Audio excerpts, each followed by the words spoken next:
ಪ್ರಕಟಣೆ ಪುಸ್ತಕ 1ನೇ ಅಧ್ಯಾಯ 9ನೇ ವಚನ.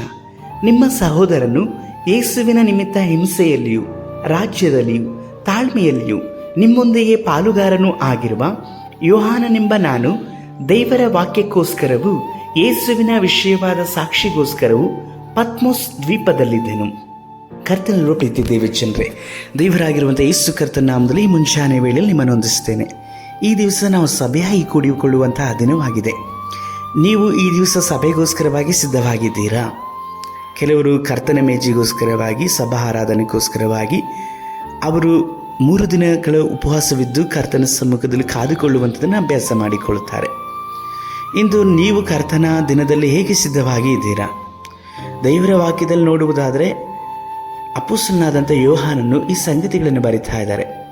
ನಿಮ್ಮ ಸಹೋದರನೆಂಬುದಾಗಿ ಹೇಳಿ ತನ್ನನ್ನು ತಾನು ಸಂಪೂರ್ಣವಾಗಿ ತಗ್ಗಿಸಿಕೊಂಡು ಯೇಸುವಿನಲ್ಲಿರುವಂಥವರಿಗೆ ಹಿಂಸೆ ಮಾತ್ರವಲ್ಲದೆ ಆತನ ವಿಷಯವಾಗಿ ತಾಳ್ಮೆ, ಇವುಗಳೆಲ್ಲ ವಿಷಯದಲ್ಲೂ ಸಹ ನಮ್ಮ ಜೊತೆಯಲ್ಲಿ ಪಾಲುಗಾರರೆಂಬುದಾಗಿ ಅವರು ಹೇಳುತ್ತಾ ಇದ್ದಾರೆ. ಯೇಸುವಿಗೆ ಪ್ರಿಯನಾದಂಥ ಶಿಷ್ಯನೇ ಯೋಹಾನನು.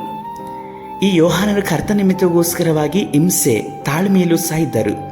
ಮಾತ್ರವಲ್ಲದೆ ಈ ಹಿಂಸೆ ತಾಳ್ಮೆಗಳನ್ನು ಅವರು ಯಾವುದಕ್ಕೋಸ್ಕರವಾಗಿ ಹೊಂದಿಕೊಂಡರೆಂಬುದಾಗಿ ನೋಡುವುದಾದರೆ ದೇವರ ವಾಕ್ಯಕ್ಕೋಸ್ಕರವಾಗಿ. ಹೌದು ಪ್ರಿಯರೇ, ದೇವರ ವಾಕ್ಯಕ್ಕೋಸ್ಕರವಾಗಿ ಅವರಿಗೆ ಹಿಂಸೆ ಹೋರಾಟಗಳೆಲ್ಲವೂ ಸಹ ಬಂದಿತ್ತು. ಅವರು ಸೆರೆಯಲ್ಲಿ ಹಿಡಿಯಲ್ಪಟ್ಟರು.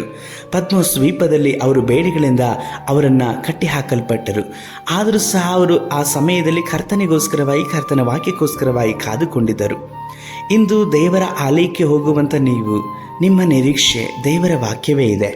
ಪ್ರಿಯರೇ, ನಿಮ್ಮ ಜೀವಿತದಲ್ಲಿರುವಂಥ ಎಲ್ಲ ಸಮಸ್ಯೆಗಳಿಗೂ ಪರಿಹಾರ ವಾಕ್ಯವು ನಿಮ್ಮ ಕೂಡ ಮಾತನಾಡುತ್ತದೆ. ಪರಿಶುದ್ಧ ವಾಕ್ಯವು ನಿಮ್ಮ ಪರಿಸ್ಥಿತಿಗಳನ್ನು ಮಾರ್ಪಡಿಸುವಂಥದ್ದಾಗಿದೆ. ಈ ದಿವಸ ಸಭೆಯಾಗಿ ಹೋಗುವಂಥ ನೀವು ವಾಕ್ಯವನ್ನು ನಿರೀಕ್ಷಿಸಿರಿ. ವಾಕ್ಯದ ಅನುಸಾರವಾಗಿ ನಡೆಯಲಿಕ್ಕಾಗಿ ಒಪ್ಪಿಸಿಕೊಡ್ರಿ. ವಾಕ್ಯದಲ್ಲಿ ಕರ್ತನು ಏನನ್ನೇ ಮಾತನಾಡುವುದಾದರೂ ಸಹ ಅದನ್ನು ದೀನತೆಯಿಂದ, ತಾಳ್ಮೆಯಿಂದ ಸ್ವೀಕರಿಸಲ್ಪಟ್ಟವರಾಗಿ ಅದರನುಸಾರವಾಗಿ ಜೀವಿಸಲಿಕ್ಕೆ ನಿಮ್ಮನ್ನು ಒಪ್ಪಿಸಿಕೊಡುವಾಗ ಕರ್ತನು ನಿಮ್ಮನ್ನು ತನ್ನ ವಾಕ್ಯದ ಅನುಸಾರವಾಗಿ ಆಶೀರ್ವದಿಸಿ ರೂಪಿಸುವವರಾಗಿದ್ದಾರೆ. ಪ್ರಾರ್ಥಿಸೋಣ. ಸರ್ವಶಕ್ತನಾದ ದೇವರೇ, ಈ ದಿವಸದಲ್ಲಿ ಸಭೆಯಾಗಿ ಕೂಡಿಕೊಳ್ಳುವಂತೆ ಈ ಸಹೋದರ, ಈ ಸಹೋದರಿಯನ್ನು ಮುಟ್ಟಿರಿ ಅಪ್ಪ. ಅವರಿಗಿರುವಂಥ ಎಲ್ಲ ಹೋರಾಟಗಳನ್ನು ನೀವು ತಪ್ಪಿಸಿ ನಿಮ್ಮ ಸಭೆಯಲ್ಲಿ ಅವರು ಸಾಕ್ಷಿಯಾಗಿ ನಿಲ್ಲಲಿಕ್ಕಾಗಿಯೂ, ನಿಮ್ಮ ವಾಕ್ಯವಕ್ಕಾಗಿ ಅವರ ನಿರೀಕ್ಷಿಸಿ ನಿಮ್ಮ ವಾಕ್ಯದಿಂದ ಅವರ ಆಶೀರ್ವಾದವನ್ನು ಹೊಂದಲಿಕ್ಕಾಗಿ ಸಹಾಯಿಸಿರಿ. ನಮ್ಮ ರಕ್ಷಕನಾದ ಯೇಸು ಕರ್ತ ನಾಮದಲ್ಲಿ ತಂದೆಯೇ, ಆಮೇನ್.